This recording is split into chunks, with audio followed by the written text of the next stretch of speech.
परमेश्वर के नाम की स्तुति हो और उनके नाम की महिमा हो। परमेश्वर के वचनों के लिए हम परमेश्वर का धन्यवाद करेंगे जो हमें सीधे मार्ग की ओर हमें चलने के लिए मदद करता है और हमें पवित्रताई में इस गिरे हुए संसार में, इस पाप से भरे हुए संसार में हमें मार्गदर्शन देता है। उसके लिए हम परमेश्वर का हम धन्यवाद करें। आज हम लोग भजन संहिता 84 में हम लोग अपने ध्यान को हम लगाएंगे और उसके कुछ आयतों को हम लोग पढ़ेंगे। भजन संहिता 84 उसका 5 से लेकर हम लोग 7 तक उसको पढ़ेंगे। उसमें ऐसा लिखा है, क्या ही धन्य है वो मनुष्य जो तुझ से शक्ति पाता है और वो जिनको सियोन की सड़क की सुधि रहती है।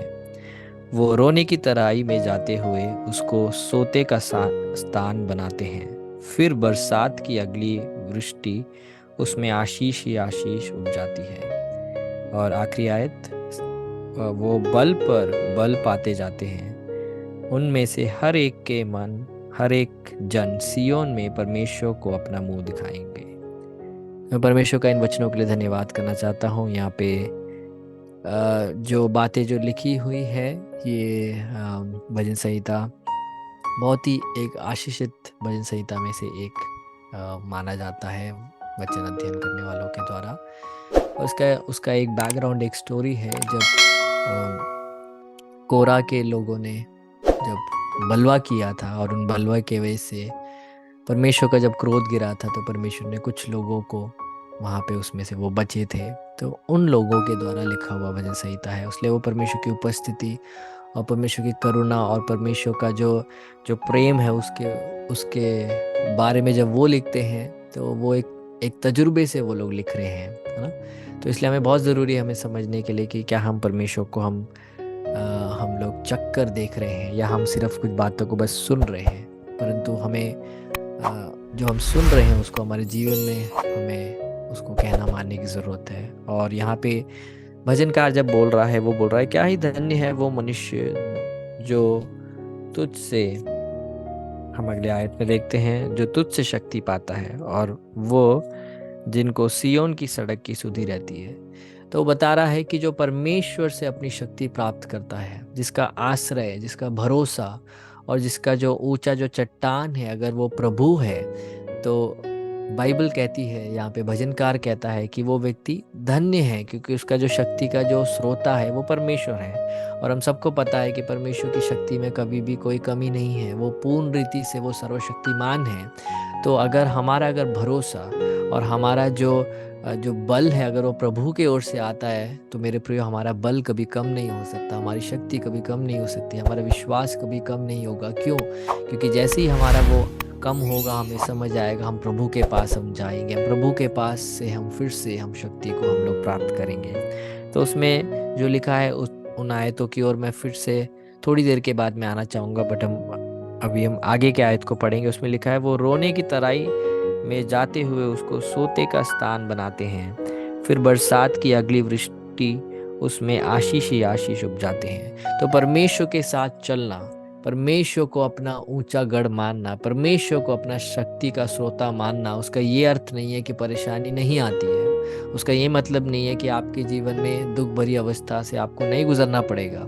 यहाँ पे लिखा है कि वो लोग जो परमेश्वर को अपना अपना सामर्थ मानते हैं, वो लोग रोने की तराई में जाते हुए उसको सोते का स्थान बनाते हैं। मतलब दुख भरी अवस्था में से उनको भी गुजरना है। जो प्रभु में विश्वास करता है, जो आश्रय करता है, उसको भी कठिनाइयों से गुजरना है। और उस व्यक्ति को भी गुजरना है जो प्रभु को नहीं जानते हैं। और जो प्रभु को नहीं जानते हैं, वो जब कठिनाई से गुजरते हैं, उनके पास कोई आधार नहीं है, उनके पास कोई भरोसा नहीं है।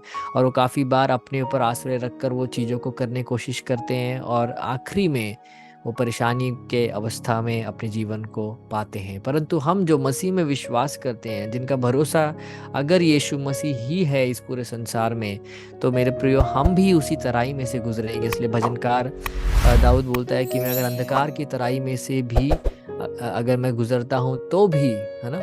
तो वो वहाँ पे बता रहा है कि अंधकार की तराई है।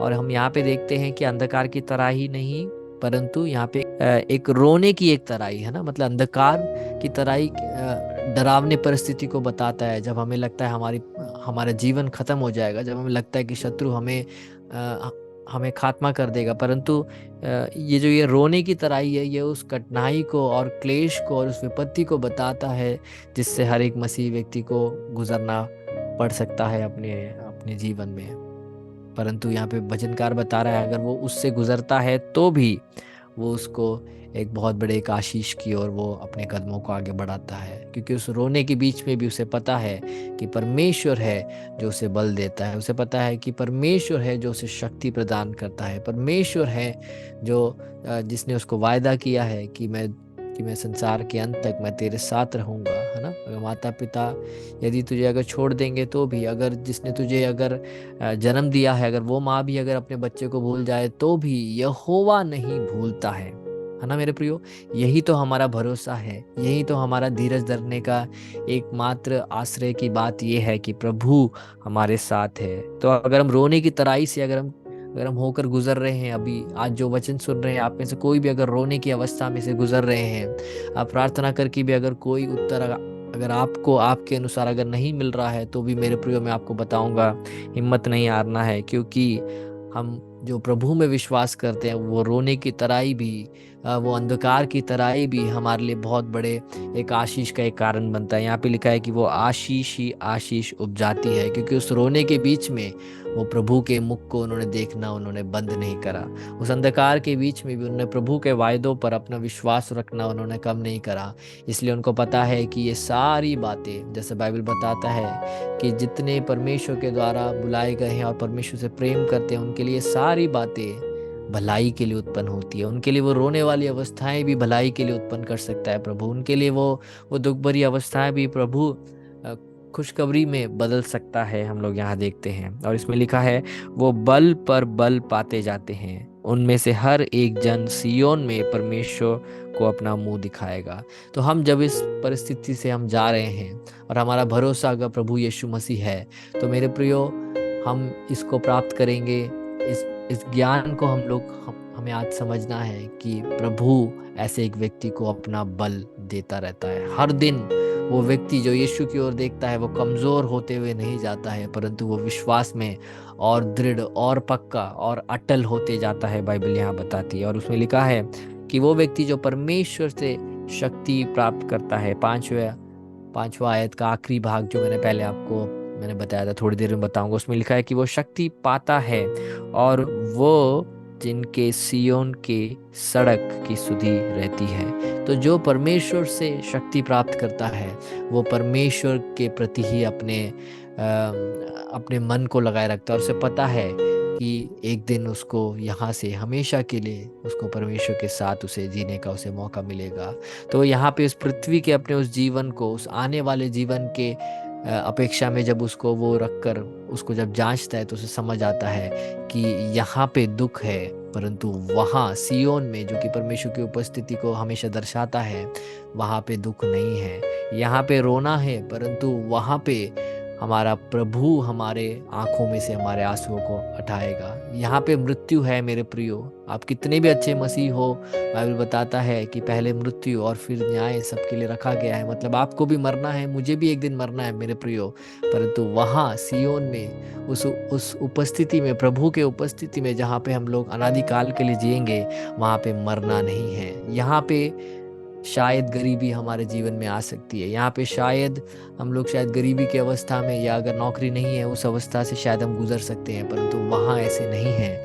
वहाँ पे प्रभु हमारे सारे ज़रूरतों को वो पूरा करेगा। वहाँ पे फिर कभी भी कोई गरीबी नहीं है, वहाँ कोई मृत्यु नहीं है, वहाँ कोई बीमारी नहीं है। वहाँ पे हर चीज़ प्रभु के द्वारा हर एक बातें अच्छी हो जाएंगी, बाइबल बताती है। इसलिए मेरे प्रियो, जो परमेश्वर से बल पाते हैं वो अपने आप को उस समय के लिए तैयार कर रहे हैं। जो परमेश्वर से अपने बल को प्राप्त कर रहे हैं वो अपने इस पृथ्वी के इस जीवन को आशीषों से भरते हुए वो देखेंगे। शायद वो आशीषें, शायद वो पैसा, धन दौलत, शायद शोहरत, शायद सब लोग के द्वारा जाना जाना वो नहीं है, परंतु असली आशीष क्या है कि प्रभु के द्वारा हम जाने जाते हैं। प्रभु के द्वारा हमारे पास हमारे हृदयों में शांति है। इस संसार का पूरा संपत्ति भी अगर आप दे दो, आप एक शांत एक हृदय, एक शांति से भरा हुआ एक हृदय आप खरीद नहीं सकते हो, है ना। आप काफ़ी चीज़ें शायद खरीद सकते हो जिससे आपको क्षण भर के आपको खुशी मिलेगी, परंतु वो शांति जो ये संसार नहीं दे सकता है,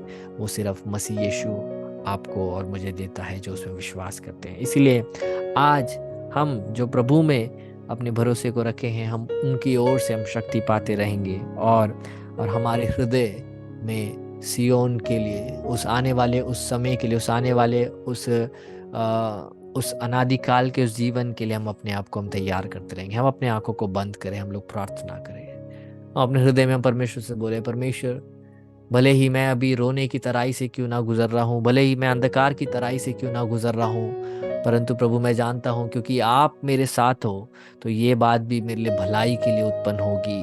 ये परिस्थिति भी मेरे लिए आपको और गहराई से जानने का कारण बनेगा।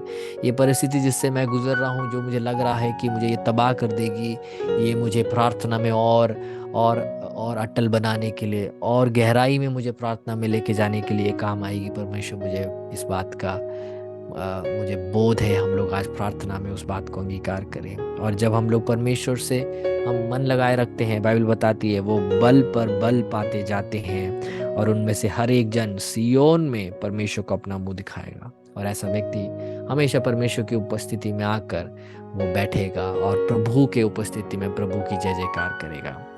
पिता परमेश्वर, हम आपका धन्यवाद करते हैं सुंदर अवसर के लिए, आपके वचनों को आपने हमारे मध्य में भेजा, उसके धन्यवाद करते हैं परमेश्वर। आप हमें मदद करें परमेश्वर, आपके सम्मुख में ही और आपके उपस्थिति से ही हमें हमें शक्ति हमें मिलने के लिए, और उस शक्ति से संसारिक इस जीवन में हमें जीने के लिए, और पाप को और शत्रु के सारे चीज़ों के ऊपर हमें जीत हासिल करने के लिए आप सहायता करें। सारा आदर महिमा आपको देते हैं, प्रार्थना विनती आपके पुत्र यीशु मसीह के नाम पे मांगते हैं पिता, आमीन।